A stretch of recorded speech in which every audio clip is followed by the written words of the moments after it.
Zaman Nabi Muhammad, hubungan antara Islam dan Yahudi di Arab. Islam dan Yahudi adalah dua agama samawi yang memiliki akar sejarah, kepercayaan, dan tradisi yang saling berkaitan. Kedua agama ini berasal dari keturunan Nabi Ibrahim, yang dianggap sebagai bapa para nabi dalam Islam dan Yahudi. Islam mengakui Nabi Musa sebagai salah satu nabi utama yang membawa kitab Taurat, sedangkan Yahudi menganggap Nabi Musa sebagai nabi terbesar yang memimpin bangsa Israel keluar dari perbudakan di Mesir. Hubungan antara Islam dan Yahudi di Arab pada zaman Nabi Muhammad adalah sebuah topik yang menarik dan penting untuk dikaji. Pasalnya, hubungan ini mengalami berbagai dinamika, mulai dari kerjasama, toleransi, konflik, hingga perang. Hubungan ini juga dipengaruhi oleh faktor-faktor politik, sosial, budaya, dan teologis yang ada pada masa itu. Hubungan ini juga berdampak pada perkembangan Islam dan Yahudi di kemudian hari. Di sini kita akan membahas hubungan antara Islam dan Yahudi di Arab pada zaman Nabi Muhammad. Dengan mengacu pada sumber-sumber sejarah yang terpercaya dan bermutu. Kita akan membagi artikel ini menjadi 3 bagian utama, yaitu, 1. Latar belakang hubungan antara Islam dan Yahudi di Arab sebelum kedatangan Nabi Muhammad. 2. Hubungan antara Islam dan Yahudi di Madinah pada masa awal kenabian Nabi Muhammad. 3. Hubungan antara Islam dan Yahudi di Madinah pada masa akhir kenabian Nabi Muhammad. 1. Latar belakang hubungan antara Islam dan Yahudi di Arab sebelum kedatangan Nabi Muhammad. Sebelum kedatangan Nabi Muhammad, hubungan antara Islam dan Yahudi di Arab sudah ada sejak lama. Hal ini dikarenakan adanya migrasi sebagian besar bangsa Yahudi dari Palestina ke Arab akibat penindasan dan pengusiran oleh bangsa Romawi. Bangsa Yahudi menyebar ke berbagai wilayah di Arab, seperti Yaman, Hijaz, Najran, Bahrain, Khaybar, Fadak, Wadi Al-Qura, Taima, Yasrib, Madinah, Del. Bangsa Yahudi di Arab hidup berdampingan dengan bangsa Arab yang mayoritas menganut agama penyembahan berhala, musyrik. Mereka menjalin hubungan dagang, sosial, budaya, bahkan politik dengan bangsa Arab. Beberapa suku Yahudi bahkan membentuk persekutuan dengan suku-suku Arab tertentu untuk melindungi kepentingan mereka. Misalnya, suku Banu Qainuqa bersekutu dengan suku Khazraj, suku Banu Nadir bersekutu dengan suku Aus, dan suku Banu Quraidah bersekutu dengan suku Ghatfan. Meskipun demikian, hubungan antara Islam dan Yahudi di Arab tidak selalu harmonis. Terkadang terjadi gesekan dan konflik akibat perbedaan agama, kebudayaan, atau kepentingan politik. Misalnya, pada tahun 523 Masehi, Raja Yaman yang menganut agama Yahudi bernama Yusuf Nuwas melakukan pembantaian terhadap orang-orang Kristen di Najran. Hal ini menyebabkan Raja Ethiopia yang menganut agama Kristen bernama Ela Asbeha mengirim pasukan untuk menaklukkan Yaman dan menggulingkan Nuwas. Selain itu, bangsa Yahudi juga memiliki harapan akan datangnya seorang nabi akhir zaman yang akan membebaskan mereka dari penindasan dan mengembalikan kemuliaan mereka. Mereka menantikan nabi tersebut berdasarkan ramalan-ramalan dalam kitab Taurat dan kitab-kitab lainnya. Mereka juga mengetahui bahwa nabi tersebut akan berasal dari keturunan Ismail, anak Nabi Ibrahim dari Hajar, yang tinggal di Arab. 2. Hubungan antara Islam dan Yahudi di Madinah pada masa awal kenabian Nabi Muhammad.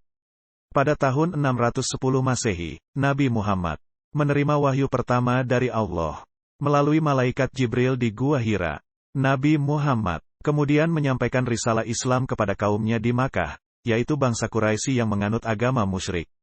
Namun, kaum Quraisy menolak dan memusuhi dakwah Nabi Muhammad. Bahkan, mereka melakukan berbagai macam penyiksaan, penghinaan, boikot, dan pembunuhan terhadap para pengikut Nabi Muhammad.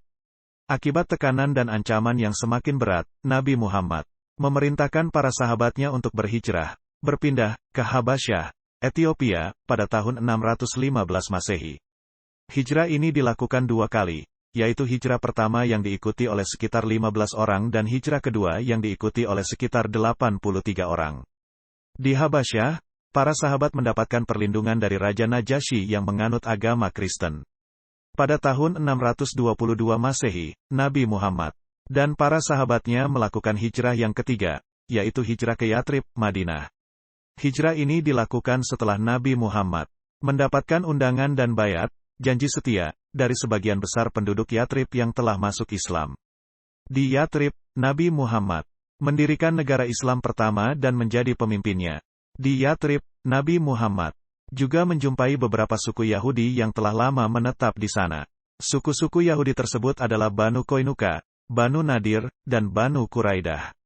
Hubungan antara Islam dan Yahudi di Madinah pada masa awal kenabian Nabi Muhammad adalah hubungan yang bersifat damai dan saling menghormati.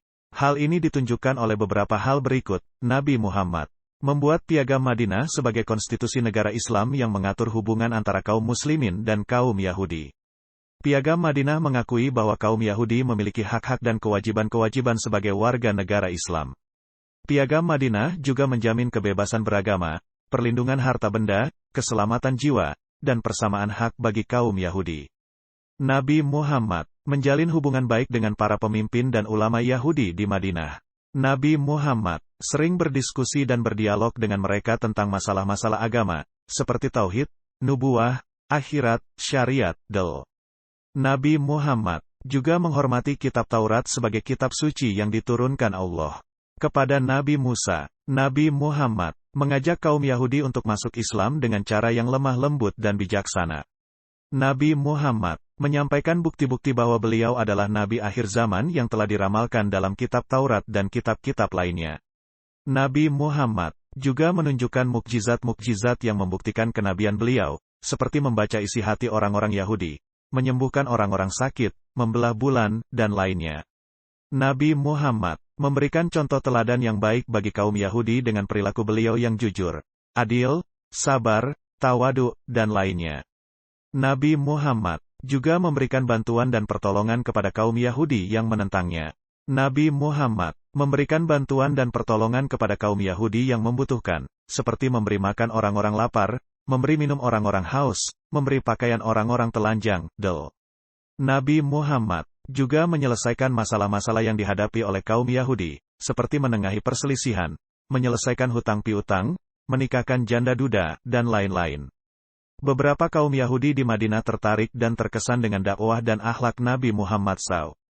Mereka kemudian memeluk Islam dengan ikhlas dan menjadi sahabat-sahabat Nabi Muhammad SAW. Misalnya, Abdullah bin Salam, Ka'ab bin Malik, Usaid bin Hudair, Talha bin Ubaidillah, dan lain-lain. Namun, tidak semua kaum Yahudi di Madinah bersikap positif terhadap Nabi Muhammad. Sebagian besar dari mereka tetap mempertahankan agama Yahudi mereka dan menolak untuk masuk Islam.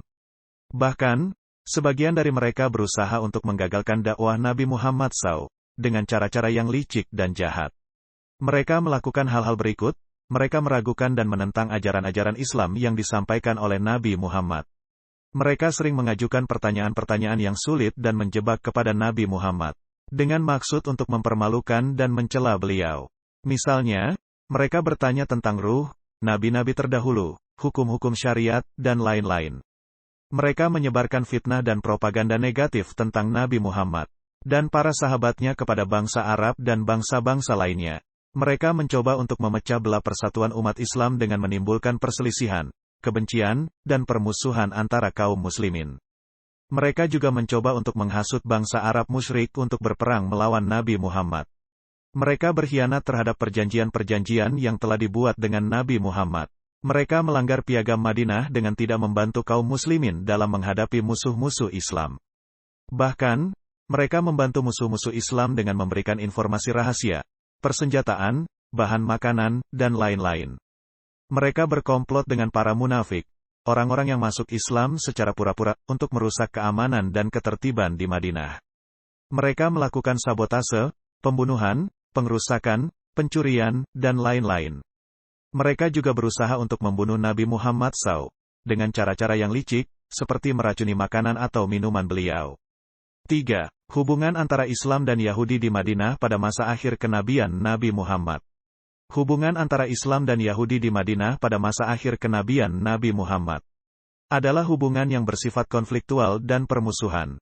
Hal ini dikarenakan ulah-ulah buruk kaum Yahudi yang telah menyakiti dan mengkhianati Nabi Muhammad dan para sahabatnya. Nabi Muhammad kemudian mengambil tindakan-tindakan tegas terhadap kaum Yahudi sesuai dengan hukum Allah. Tindakan-tindakan tegas yang dilakukan oleh Nabi Muhammad terhadap kaum Yahudi adalah sebagai berikut. Pada tahun 624 Masehi, setelah Perang Badar yang dimenangkan oleh kaum muslimin atas bangsa Quraisy musyrik, Nabi Muhammad mengusir suku Banu Qainuqa dari Madinah karena mereka telah melanggar piagam Madinah dengan tidak membantu kaum muslimin dalam perang Badar. Suku Banu Qainuqa kemudian pergi ke Syam, Suriah. Pada tahun 625 Masehi, setelah perang Uhud yang berakhir dengan seri antara kaum muslimin dan bangsa Quraisy musyrik, Nabi Muhammad mengusir suku Banu Nadir dari Madinah karena mereka telah berkhianat dengan berkomplot untuk membunuh Nabi Muhammad. Suku Banu Nadir kemudian pergi ke Khaybar. Pada tahun 627 Masehi, setelah perang Khandaq yang dimenangkan oleh kaum muslimin atas gabungan pasukan bangsa Quraisy musyrik dan sekutu-sekutunya, Nabi Muhammad menghukum suku Banu Quraidah dengan hukuman mati karena mereka telah berkhianat dengan membantu musuh-musuh Islam dalam perang Khandaq. Suku Banu Quraidah kemudian dibunuh dan harta bendanya dirampas oleh kaum muslimin. Pada tahun 628 Masehi, setelah perjanjian Hudaibiyah yang menghasilkan gencatan senjata antara kaum muslimin dan bangsa Quraisy musyrik, Nabi Muhammad menaklukkan Khaybar yang merupakan benteng pertahanan kaum Yahudi di Arab. Nabi Muhammad mengalahkan pasukan-pasukan Yahudi yang dipimpin oleh Marhab, Harits, dan Kinanah. Nabi Muhammad kemudian membolehkan kaum Yahudi tetap tinggal di Khaybar dengan syarat membayar jizyah, pajak kepada kaum muslimin. Pada tahun 629 Masehi, setelah Perang Mu'tah yang berakhir dengan mundurnya pasukan-pasukan Islam dari medan pertempuran melawan pasukan-pasukan Romawi, Nabi Muhammad menaklukkan Fadak dan Wadi Al-Qura yang merupakan daerah-daerah pertanian kaum Yahudi di Arab. Nabi Muhammad mengalahkan pasukan-pasukan Yahudi yang dipimpin oleh Salam bin Miskam, Malik bin Auf, dan Rifa'ah bin Zaid. Nabi Muhammad kemudian membolehkan kaum Yahudi tetap tinggal di Fadak dan Wadi Al-Qura dengan syarat membayar jizyah kepada kaum muslimin. Pada tahun 630 Masehi, setelah Perang Hunain yang dimenangkan oleh kaum muslimin atas gabungan pasukan suku Hawazin dan Sakif musyrik, Nabi Muhammad menaklukkan Taima dan Tabuk yang merupakan daerah-daerah perdagangan kaum Yahudi di Arab. Nabi Muhammad mengalahkan pasukan-pasukan Yahudi yang dipimpin oleh Ukaidir bin Abdul Malik dan Yuhana bin Rubah. Nabi Muhammad kemudian membolehkan kaum Yahudi tetap tinggal di Taima dan Tabuk dengan syarat membayar jizyah kepada kaum muslimin. Dengan demikian, hubungan antara Islam dan Yahudi di Arab pada zaman Nabi Muhammad berakhir dengan kemenangan dan dominasi Islam atas Yahudi. Kaum Yahudi kehilangan pengaruh dan kekuasaan mereka di Arab dan harus tunduk kepada hukum-hukum Islam.